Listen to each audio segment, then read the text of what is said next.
ಮತ್ತೆ 78 ಇಂದ 2002 ವರೆಗೆ ಅನದರ್ 11,000 ಪ್ರಾಪರ್ಟೀಸ್ ಸರ್ವೆ ಮಾಡಿ ತೀರ್ಮಾನಕ್ಕೆ ಬಂದರು. ಇಟ್ಸ್ ಟೋಟಲಿ 47,000 ಪ್ರಾಪರ್ಟೀಸ್ ಇಡೀ ರಾಜ್ಯದಲ್ಲಿ ವಕ್ಫ್ ಪ್ರಾಪರ್ಟೀಸ್ ಇದೆ ಅಂತ ಹೇಳ್ಬಿಟ್ಟು ಇದನ್ನ ಕೊಟ್ಟಿದ್ಯಾರೋ ಮಾಡಿದ್ಯಾರೋ ನೋಟಿಫೈ ಮಾಡಿದ್ಯಾರೋ ವಕ್ಫ್ ಬೋರ್ಡ್ ಮಾಡಲಿಲ್ಲ, ಮೈನಾರಿಟೀಸ್ ಡಿಪಾರ್ಟ್ಮೆಂಟ್ ಪ್ರಿನ್ಸಿಪಲ್ ಸೆಕ್ರೆಟರಿ ಮಾಡಲಿಲ್ಲ, ಮೈನಾರಿಟೀಸ್ ಡಿಪಾರ್ಟ್ಮೆಂಟ್ ಮಾಡಲಿಲ್ಲ, ಅದನ್ನ ಮಾಡಿದ್ದು principal secretary revenue department. So ಇದನ್ನ ದಯವಿಟ್ಟು ಈ ಬ್ಯಾಕ್ ಗ್ರೌಂಡ್ ಎಲ್ಲ ಸ್ವಲ್ಪ ದಯವಿಟ್ಟು ತಿಳ್ಕೊಳ್ಬೇಕು.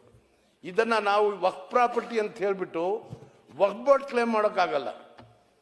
ಯಾವಾಗ ನೋಟಿಫಿಕೇಶನ್ ಅಲ್ಲಿ ಬಂತು, ಸರ್ಕಾರದ ಗಜೆಟ್ ನೋಟಿಫಿಕೇಶನ್ ಅಲ್ಲಿ ಈ ಪ್ರಾಪರ್ಟೀಸು ಈ ಜಿಲ್ಲೆಯಲ್ಲಿ ಈ ತಾಲೂಕಲ್ಲಿ ವಕ್ಫ್ ಅಂತ ಯಾವಾಗ ಬರ್ದು ನೋಟಿಫಿಕೇಶನ್ ರಿಲೀಸ್ ಆಯಿತು,